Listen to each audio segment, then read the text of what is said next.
Okay, good afternoon, and welcome to NextOpp's Family Office and Business Best Practices webinar, focusing on setting the foundation for long-term success and happiness.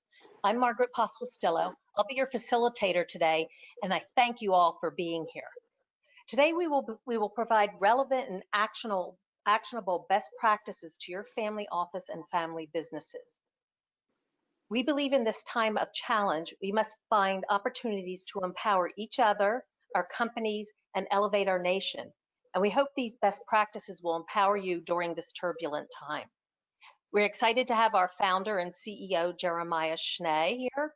And we're very honored to have the former CEO and chair of Pitcairn and true friend, Dirk Youngie, and General Mick Nicholson, president of the Penn Fenn Foundation, and also the longest serving commander of U.S. troops in Afghanistan. Topics today will include the family office and best business practices, legacy family and Next Opportunity Group relevant client experiences, intergenerational transfer of wealth and values, and philanthropy post-COVID-19. Special thanks to our sponsors, Penn Fed Foundation, Young America Capital, and Reorganization Alternatives Group. The Penn Fenn Foundation is a national nonprofit organization committed to helping members of our military and veteran community gain a more stable financial future through education, financial assistance, and entrepreneurial support. Young Capital America, based in New York, is a licensed broker-dealer serving the investment banking needs of early stage and middle market companies. Young America provides customized services for both established and new alternative fund managers. Reorganization Alternatives Groups assists organizations to improve profitability and reposition themselves for sustainable growth. So again, thank you to our wonderful sponsors. Today, all audience members will remain muted throughout the webinar, but we do have our chat box, and please use that to submit questions during the presentations. We will answer as many as time permits. We will also follow up with you after the presentation if you let us know in the chat box, as the whole purpose of this webinar is to broaden and deepen a unique interactive ecosystem of values, aligned leaders in this space. Before we get into the content, let's get a sense of today's participants. We have 2 poll questions for you that will appear on the screen one at a time. So let's take a moment now to answer each one, and we will present the results. And as you can see, we have a combination of people from family offices, businesses, capital investment firms, and other friends of the firm. The next poll question is,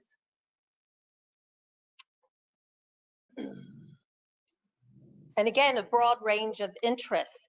So we're going to do our best to share as much relevant and actionable information as possible. So today, as we're experiencing so much change, some brought on by the pandemic, some due to social unrest, it's important that we don't become lethargic or defeated by the times. We stay aware of the good that comes from the changes in the world. A broader look at history shows that renaissances often occur after the most trying and difficult times. For instance, the Black Plague. After the plague in the 14th century came the Renaissance, a period that lasted for about 300 years.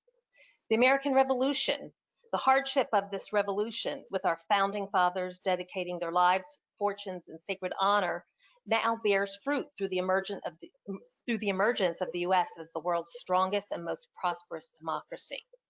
And the Spanish flu, that pandemic of 1918. After that came the Roaring '20s that lasted for over a decade. So with this in mind, we want to challenge you to use these times to position your family, office, and businesses for the future so that they are maximally positioned to succeed during challenging times and then ready to thrive in the renaissance we believe will emerge. Now we'll hear from Jeremiah about the origins and purpose of this work and this webinar. Well, thank you so much, Margaret, and welcome to everyone. We highly appreciate you and also our panelists. So exactly how do families and individuals succeed during these challenging times? I thought I would share a few learnings I've gleaned from my journey and career as I strive to walk that talk. I believe that all of us, whether individuals, families, organizations, even nations, are really being called in this time of transition to face and to take care of unfinished business, which then sets the stage, in my view, by which to emerge at a higher level. So for individuals, this can be achieved by choosing to engage in the work of what I call the inner journey, to grow towards the fulfillment of our nearly unlimited horizontal and vertical vision, mission, purpose, and potential. And one way to do this is to seize the opportunity to seek, and you will find individual answers to life's fundamental questions. Questions like, what are my core values? What is my purpose? And do I have a higher purpose in addition to my professional one? There are many important benefits to this, not the least of which that is that in chaotic times, personal empowerment occurs, which is the power to focus our life energy on what we can control, instead of being demoralized by the seemingly daily challenges, and thanks to the media, negative flow of news that seems to face us. So in my case, I've learned that I'm on earth to serve as an instrument, not an ego. And on this foundation, numerous personal, family, community, national, and even global stretch goals have emerged that I try to take very seriously, which in turn, in addition to founding the Next Opportunity Group and our family office practice within it, has led to the beginnings of the WVI Dolphin Foundation, and many on this webinar have been instrumental. The Dolphin Code of Conduct, which is in a sense the beating heart of that Dolphin Foundation, and the emergence, importantly, of a growing ecosystem of trusted, long-term friends and partners involved, we hope, in a kind of contagious, virtuous circle of giving back. So our approach to legacy families is really built upon this type of approach and perspective. And the best practices that we try to utilize to set the foundation for their long-term intergenerational family success and happiness really begins with individuals. An assessment in particular of the appetite of family members, and then the family unit overall, to improve, to embrace and sustain positive change at both individual and family levels. And it is challenging. Sounds easy? It isn't. I'll share with you a very brief experience that actually Dirk and I had collaborating with a very brilliant and high integrity 80-year-old founder of a multi-billion-dollar hedge fund with a magnificent family and family infrastructure, physical infrastructure. We had many soul-searching discussions, private jets with hunting trips. And I'll never forget the quote that stands out in my mind when we got to crunch point. He said to me, Jeremiah, I think I've mastered the stock exchange. You can see it in my fund. I have no clue how to begin to master or even begin to work with my own family. It's too complicated. I can't get it. 30 to 60 days later, that fateful call came in. He had had a massive heart attack. He passed, and no one in his family, sadly, had the interest or the appetite to help the family move to another level. So over the course of my work, in my view, the stars aligned for somewhere around 30% of the legacy families, the intergenerational wealthy families, to address these kinds of intentional and systematic approaches towards improvement and the empowerment of the next gen and the family legacy. So I think it's a particular treat that our friend Dirk Junge is on with us today to share the wonderful success story of the Pitcairn family, which I think is now G6 or maybe G7. So as you can see from this slide quickly, there is a process, a rigor involved in doing this kind of work that is available to any and every family that wants it because of the best practices that have been pioneered by many that have come before. It begins, as I said, with this discovery process. It moves toward, and I might add, the process involves and fully engages both the left and the right brain. The left brain is here. The right brain is the intuitive and the visionary aspects of hearing what is not being said and still co-creating not only a gap analysis of what might not exist yet in the family, the culture, and the action plan and strategies, but more importantly, to co-create solutions that everyone owns, everyone is invested in, which then allows for the sustaining of a process that is an extremely important process. Now, this process also applies to family businesses because we know that on this webinar, we're probably somewhat evenly divided between people that have a family office and people that have a family business and would like to consider how to move and when to move to the next level toward the other. So the key thing is, even within the business, to do the same. The discovery process within a senior team always begins with one-on-one interviews. And there are three key questions to ask that yield wonderful insight that then can be used to co-create a breakthrough action plan toward the next level. The first question, which often is never asked, even to principals, is where do you see the big opportunity? Not just for your organization, but for your own position and your own legacy. The second question, simple as it is, where's the pain? Unfortunately, we all live with pain. And a key aspect of mastering the pain we face is to surface it, look at it, put it into the spotlight, and then collaborate to think through how it can be resolved and alleviated. And finally, where are the early victory opportunities that will quickly bring results? Because as the world speeds up, there's less and less patience for strategy and process. And it's more and more important to really deliver results quickly. And I might add that earning trust is at the very core of all of this. I kind of think my way of life is about earning trust regardless of what I'm doing, but it's essential that a safe space be co-created with the individuals that I've referred to, which does not happen at the flip of a switch. So ultimately, the action plan is co-created and then implemented.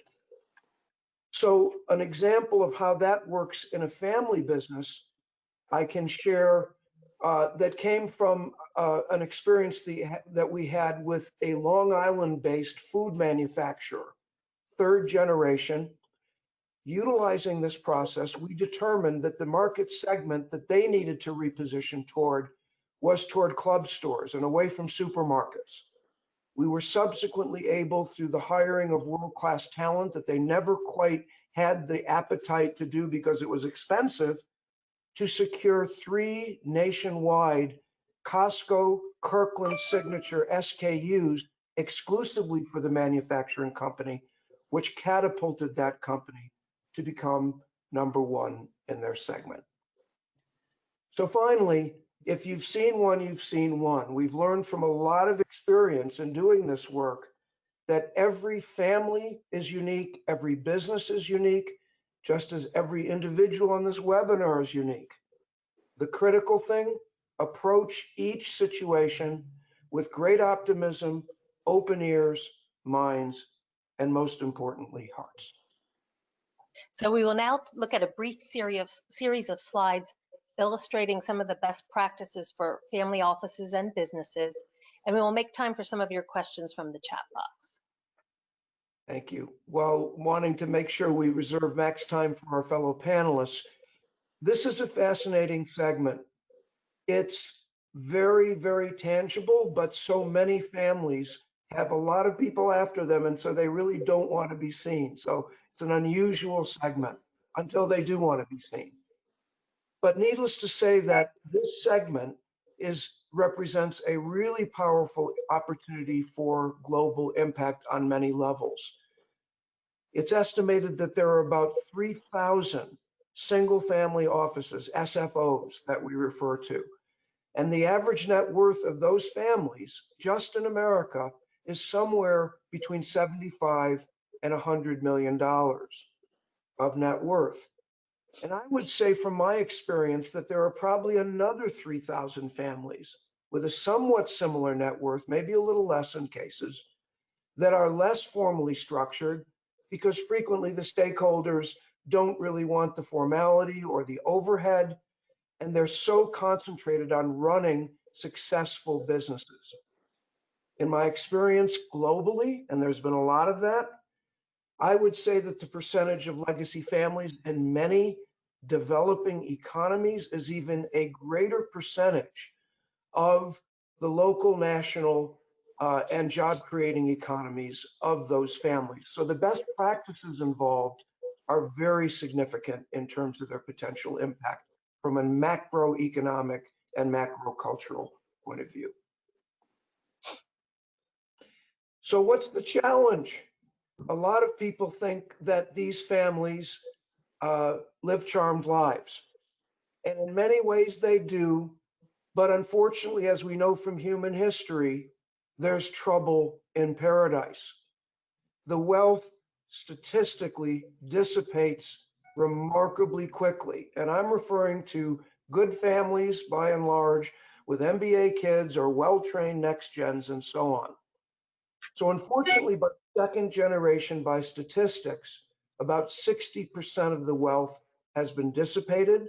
And there are reasons beyond just the multiplication of people to feed. And by the third generation, unfortunately, the statistics are somewhere around 90%. When you interview these families, they will generally say, why? Bad deals, bad taxes, and bad advice. And I have no doubt that all of those are challenges.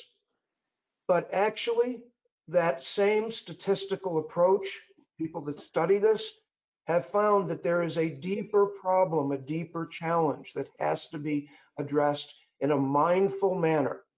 And that is that more often than not, there is a breakdown of trust and communication, not just between family members and siblings of wealth, but also between the generations. And you can imagine, the founder probably didn't sleep, saved every nickel, scrimped and became very successful in an extremely competitive environment. The next gen is born literally on another planet. And so the gaps are significant, and many wealth creators did not go to school and learn best practices in the transfer of values as well as wealth between generations. And so it's really essential to address these issues around investing in not just the family business or even the family office, but to invest in the family culture and in the family strategy. And so that's the next slide. And it's essential that the approach to this be done in a collaborative, intergenerational way. And more often than not, because of the forest and trees syndrome, it's best that there be a trusted outside expert to facilitate this process.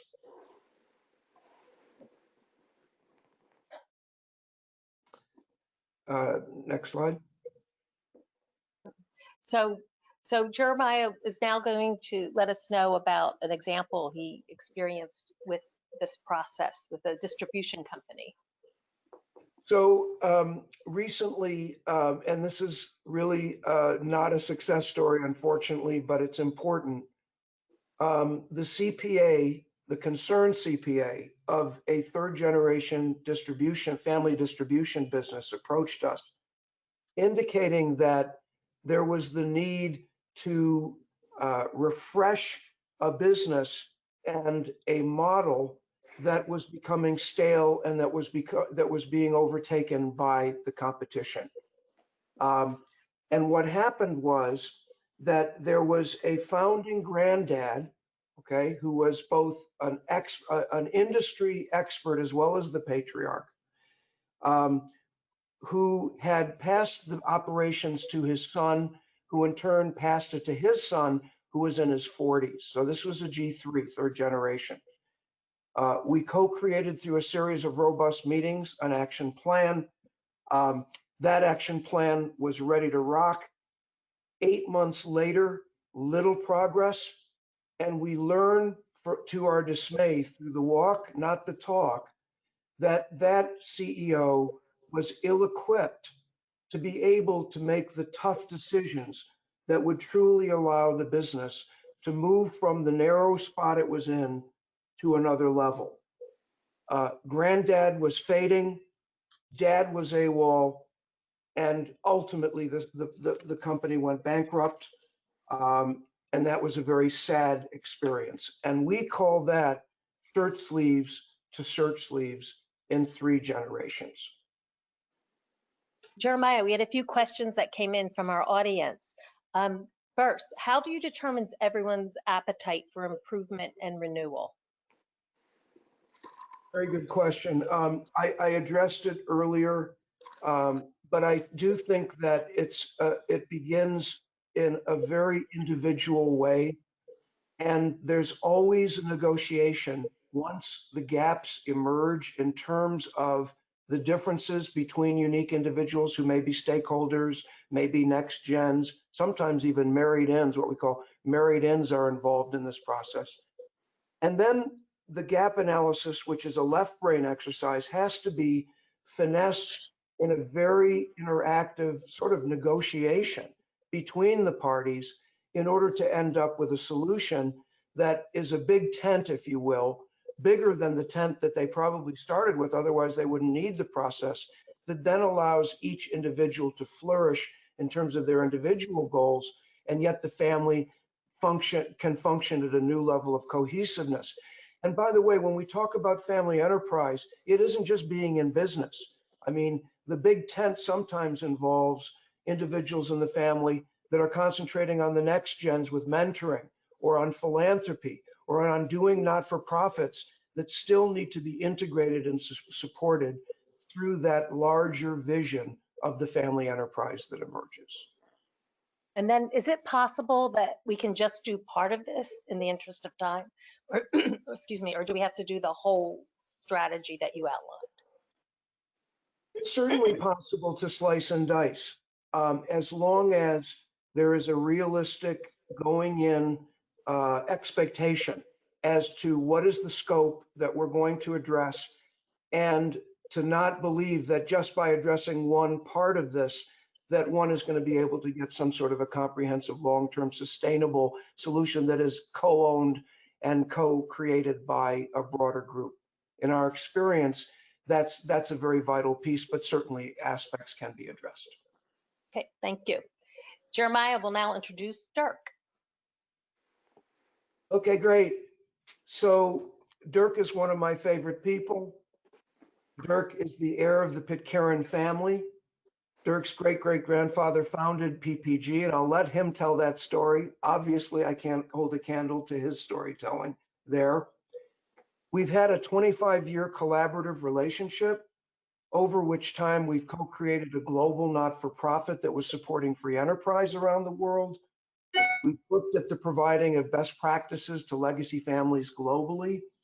And along with Margaret, we implemented the iLead program, which brought together leading Chinese billionaire legacy families with their American counterparts. And I would have to say that Dirk's wisdom, example, and mentorship have been instrumental to my founding of the WVI Dolphin Foundation. Over to you, Dirk. Thanks, Jeremiah, and great to be with you on this webinar. So a very quick but concise background for me. As Jeremiah mentioned, I'm a fourth generation family member of the John Pitcairn clan. John Pitcairn was a Scottish immigrant who came to this country in the 1840s. Thankfully, he had a very good friend by the name of Andrew Carnegie, who got him an office boy job at the Pennsylvania Railroad when he had just finished 8th grade. He rose through the ranks and became the president of the Eastern Division of the Pennsylvania Railroad. Through the railroad, he was able to see firsthand the new and just growing like crazy oil and gas industry in Western Pennsylvania. He became a major independent oil and gas operator. That provided him the capital to do his next phase, which was he went to Europe and found that Europeans made much better glass than was made in America. He took advantage of the fact that Pittsburgh, being the confluence of three rivers, had decrepit glass plants in the 1870s. He purchased 10 glass plants and did the technology transfer from the European manufacturing to the US, and he formed the Pittsburgh Plate Glass Company in 1883. Within 10 years after his formation of Pittsburgh Plate Glass Company, it was producing 70% of all the glass made in America. It became PPG Industries, a Fortune 200 company. Thank you very much, great grandpa. Today, there's more than 700 living descendants of John Pitcairn, if you include the spouses. On to the next generation. He had 3 sons. My grandfather was the eldest son. They had inherited their father's fortune that was principally the shares of the Pittsburgh Plate Glass Company on his passing in 1916. A few years later, in 1923, he went together with his brothers and they pooled their assets and formed the Pitcairn Company, a diversified holding company in 1923. That was the formation of the Pitcairn single family office, one of the leading family businesses that did that transition. And that was in 1923, about the same time that Rockefeller put Rock & Co. together and the Fifth family put Bessemer together. Now coming to my career with Pitcairn, I'm an investment professional, rose through the ranks to the position of CEO and chairman ultimately. But in 1986, there was a blue light special to basically liquidate this holding company that my grandfather and his 2 brothers formed in 1923 on a tax-free liquidation of the holding company.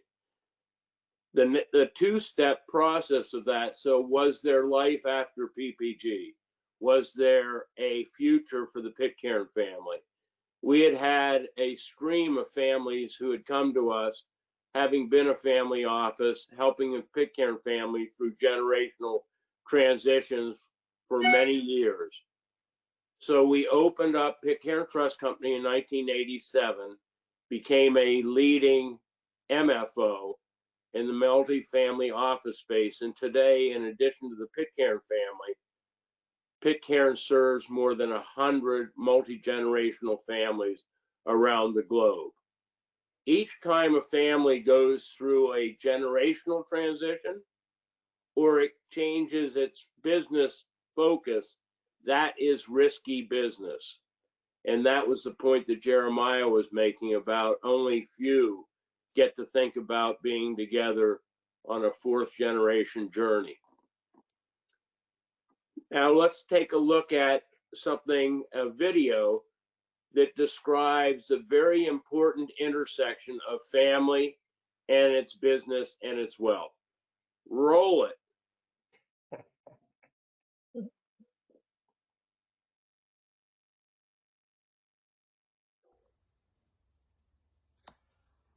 Good afternoon.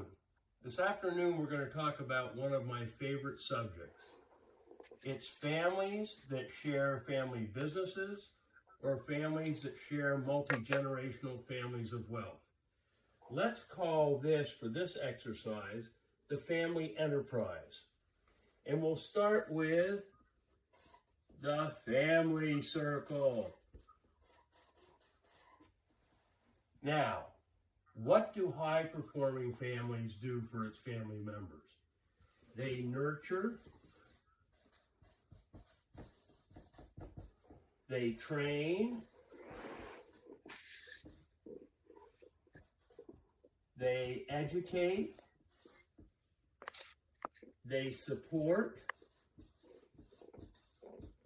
they certainly care,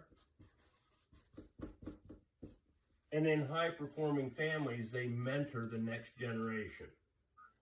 Now, this family system, it requires relationship management, which is based on emotional intelligence. And when you have a high-performing family, let's just say that we can characterize that as loving.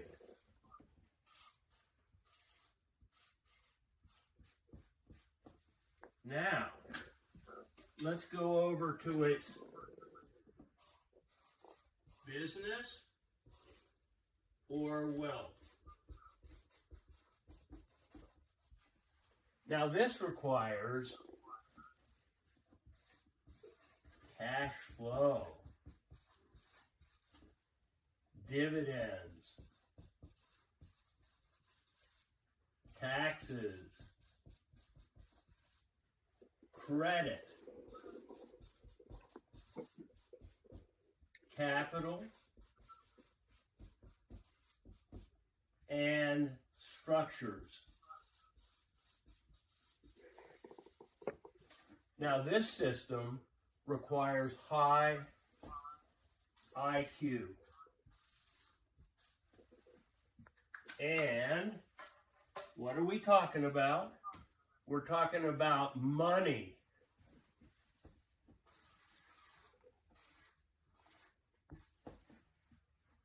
Now, where they intersect is the magic.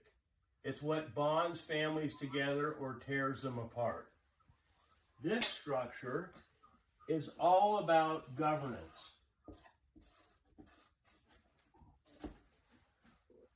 It's always confounded me why families that are somehow successful don't understand that the rules of the game and sharing explicitly what those rules of the game are will allow transitions to move from one generation to another, but they don't always write them down. This involves leadership.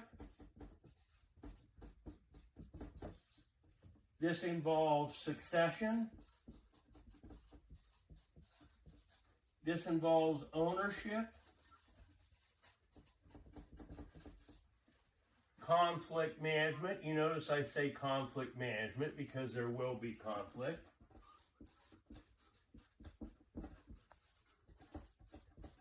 And it's where decisions are made.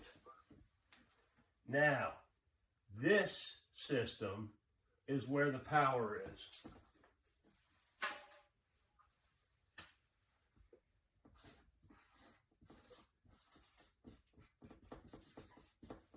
This is why I call this the love, power, and money diagram.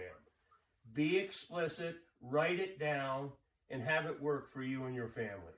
Thank you.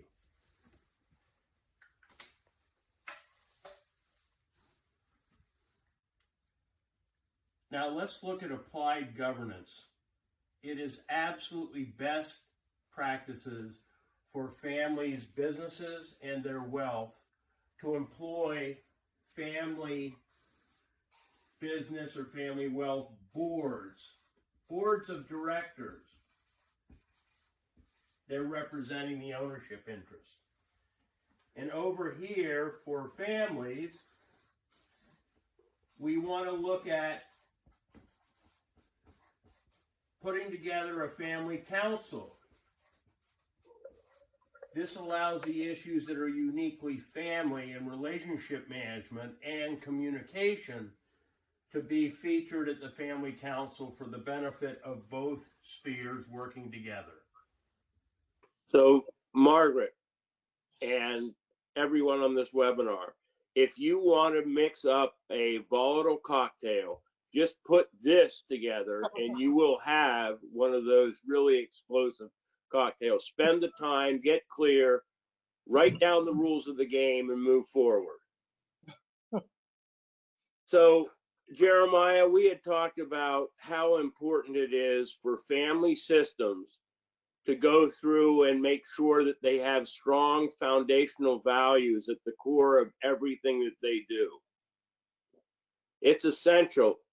Dennis Jaffe, who's a good friend of both Jeremiah's and mine, has developed a system that involves value cards, and it brings families together. I'm often asked, as I'm sure Jeremiah is, what do you do in family meetings? How do you get the family to show up?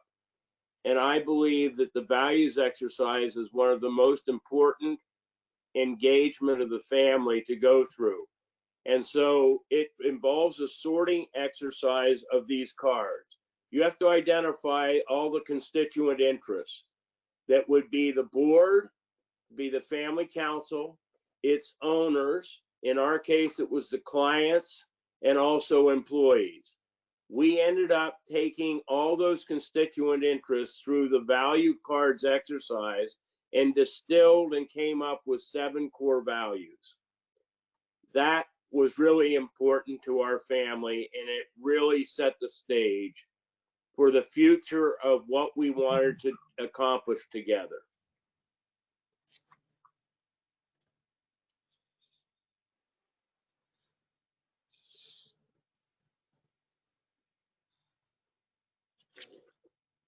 Margaret?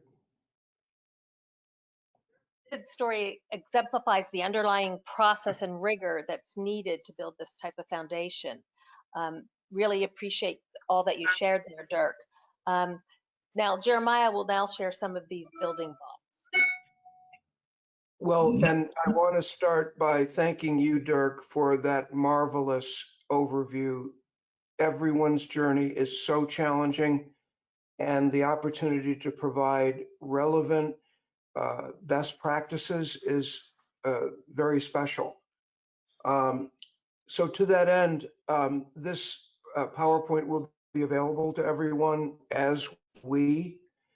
So I'm not going to go into too much detail in these remaining few slides, but suffice it to say that some of you are highly aspirational, and we want to totally encourage you. You may just be starting a business individually, but these are things to aspire to.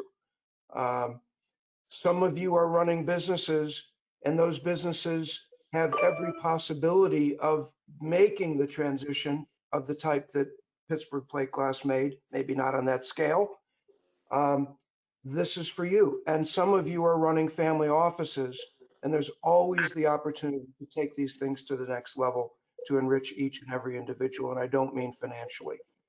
So what you see here is the difference between 4 people that are in a family office or considering one, different aspects or deliverables, if you will, that are involved that you should be considering if you are contemplating moving from one to the next. As you see at the bottom, these can be implemented on a crawl, walk, run basis. This is not something where you just wave a wand. And there's so many benefits here of the family council, of the strategic vehicles that you can utilize to come together and plan short, middle, and long. Looking at the individual leadership strategies, if you will, human capital strategies for people in the family, education, and we don't really mean formal university or postgraduate education.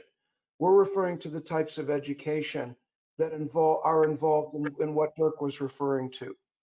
And on the right column, just to conclude this, the values, traditions, meaning documenting the history and the stories of the history, are vital if a family is going to move toward a legacy status for its next gens and beyond. Regular meetings, as Dirk said, and so on. So a lot of this issue is around preparing the family for the money, okay? There are so many people in the wealth management area, Wall Street and others, who do a wonderful job of preparing the money for the family. It's essential to concentrate on preparing the family for the money. And the only other thing that I want to quickly point to as we move to our next very talented and insightful panelist is financial stewardship. Individual, it's family, it's very strategic, it's very uniquely grounded in the risk profile and the desire or motivation for reward of individuals. But broadly speaking, there are two buckets, at least two buckets. One bucket is called wealth preservation, meaning we've got it and we don't want to lose it. What are we going to do? But it is essential for the next generations to be challenged to reimagine entrepreneurism, for themselves as well as for their families. We estimate that a best practice is to allocate, let's say, between 10 and 15% of the wealth that the family may have to support that entrepreneurial endeavor, which my friend and partner Dirk always says is the only known antidote to transcending the shirt sleeves to shirt sleeves. Water skiing behind wealth does not last in today's world. Thank you.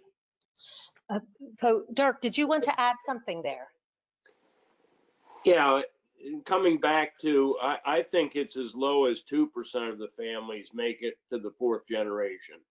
And so, as Jeremiah just mentioned, make sure that entrepreneurship is alive and well in your family system at each generation. I came up with 4 R's that try to capture what it's like to keep and momentum going forward into the future. And that's the 4 R's. And it's basically reinvest, reinvent, re-engage families, and make sure that you repassion. Very few things of significance were ever accomplished without passion. Find a way of kindling it, having it leveraged for the rest of the family, and make sure that those 4 R's are present as you move through the generations. Wonderful. Thanks, And Dirk. you'll see as we move into our final topic, philanthropy, that certainly runs parallel with a lot of people's passions. So now I'm delighted to present General Mick Nicholson, who was introduced to our firm by a member of our WVI Dolphin Foundation Veterans Advisory Board. Our friend who served with Mick in Afghanistan shared with us that from his personal experience, Mick's leadership ability and personal integrity are off the charts. So because of these leadership abilities and upon General Nicholson's retirement from the service, Mick was named president of the Penn Fed Foundation, which is among the largest foundations in the US supporting veterans and their needs. General Nicholson. Thank you so much, Margaret. And Jeremiah and Dirk, thank you so much for this opportunity to appear with you both in this webinar. It's a real privilege. So we noticed up front that many of you are interested in philanthropy. So why consider philanthropy? Well, first off, of course, as Jeremiah mentioned, bad taxes are one of the ways in which wealth can be dissipated. So there obviously are the tax benefits of philanthropy.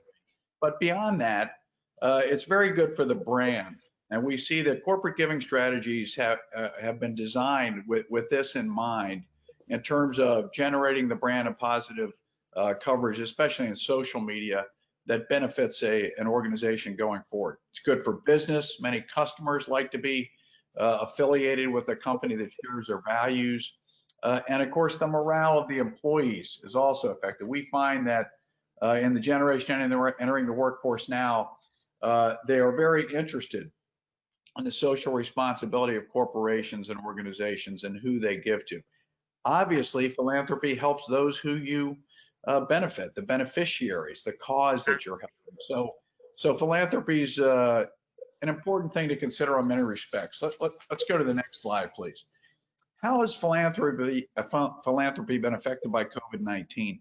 Well, frankly, it's been a very challenging time for charitable organizations. Almost 3/4 of philanthropies of charities have seen a decline in resources, and some of them a very significant decline, so that some of them may unfortunately go out of business. This is in part due to large record levels of unemployment. So many of those organizations that rely on small donations from many individuals have seen an acute drop in their funding. Many philanthropies rely upon in-person events as fundraising events, galas, golf tournaments, races. 90% of these have been canceled. And so these tend to hit those organizations particularly hard. Most philanthropies, unfortunately, were caught with no plans for this, as many of us were caught unawares by the extent of the pandemic and its impact across the economy. So was the nonprofit sector. So now more than ever, we're seeing a need amongst charities for support. And now let's shift to the veteran service organization. So I'm a veteran, 36 years in the military, 6 years in combat. The military as an institution has been amongst those most trusted and respected institutions in America for the last 20 years. Yet we see that the people in the military, all services, represent really less than 2 to 3% of the population. So respected, but perhaps not as well understood across the board. And what you find, let me try to bridge some of that gap. In the military, you tend to have those that are the strong silent types, the self-reliant types, and they're not making significant means, but they're serving for other reasons. So when you combine these factors, they can sometimes find themselves in financial stress and not want to ask for help, but they need help. And so in the case of our veteran service organization, the Penn Fed Foundation, we try to step in at that moment and help these veterans who served all of us so that they can be helped when they need it. So a couple of examples on the slide here. Jermaine on the right, the Navy veteran, 20 years, Chief Petty Officer. His dream was home ownership, and he qualified for a Veterans Administration loan, but he didn't have the money for the closing costs and the down payment. And that's where we stepped in with our Dream Makers program and helped him have the money to be able to get that home and achieve that dream of home ownership. Tiffany down below, 9-year Marine Corps veteran, air traffic controller. Tiffany left the service, got a job as a government contractor. When COVID hit, she lost her job. And as she said in her appeal to us, I have to choose between paying my bills or feeding my family. She has 3 children. And so we stepped in and helped her to make her auto payment. And she said that was enough to bridge them through this challenge to avert a crisis of repossession of their auto. What we find is that many of these veterans, and this would include also Reserve and National Guard, are kind of living from paycheck to paycheck, and sometimes they're not looking for a financial dependency. What they need sometimes is a little help to bridge them through a crisis. And so within the veteran service organization community, we see organizations helping each other and collaborating quite a bit. And Jeremiah mentioned, WVI Dolphin Foundation, Penn Fed Foundation, and our collaboration. And so we see a lot of this in this sector of people trying to help our service members through this challenging time. The final point I'd make on this slide is that financial stress for many of our veterans is right next to emotional stress. And unfortunately, we've seen a climb in the suicide rate amongst our military and veteran community. It's above the national average.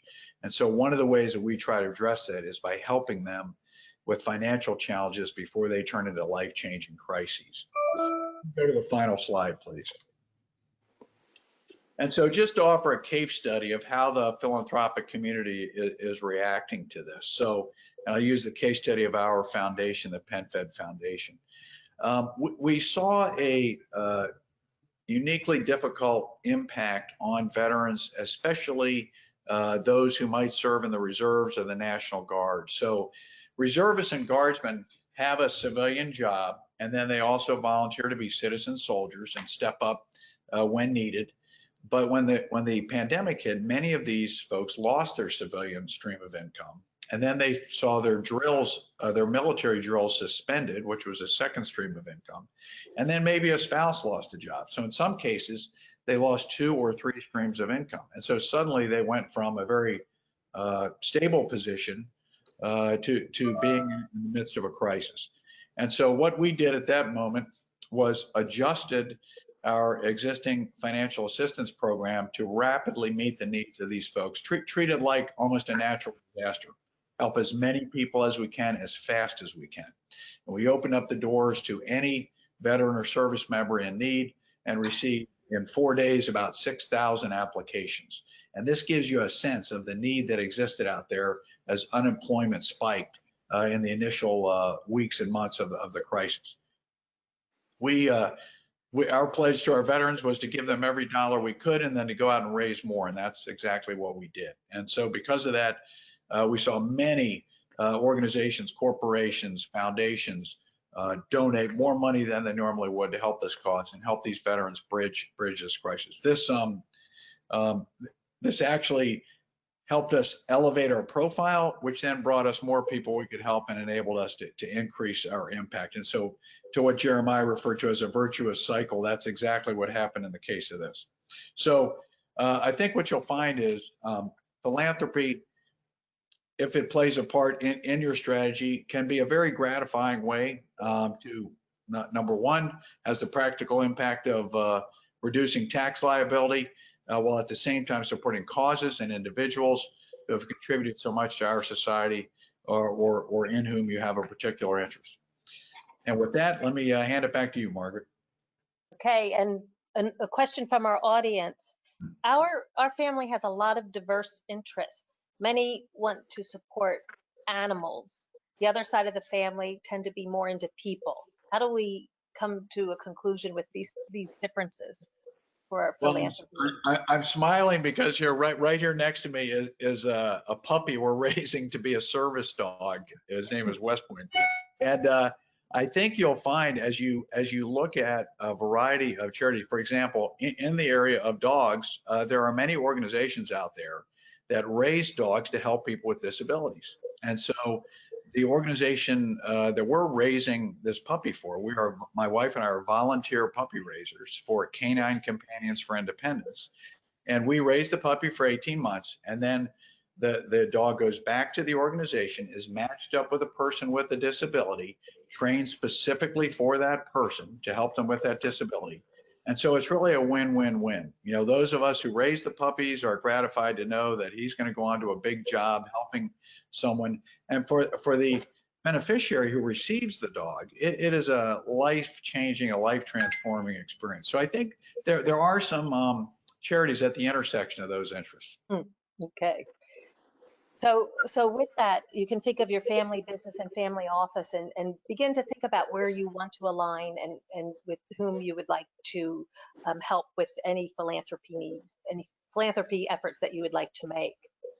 To conclude, we have one more participant poll that we'd like you to take, and we'll show you the answer in a few minutes. So I see we have a lot of next steps, a lot of follow-up. A lot of interest in staying in touch with future materials and attending future webinars, which is great because we are building and expanding our ecosystem, and we encourage you to be active with us. We are building a webinar series, and we'll definitely keep you posted on future topics. If you have any input and you'd like to suggest a topic, please contact me. So we will definitely honor your next steps, and let's stay in touch. I wish everyone a good evening, and thank you for being here today. Special thanks to our sponsors, PenFed Foundation, Young America Capital, and Reorganization Alternatives Group.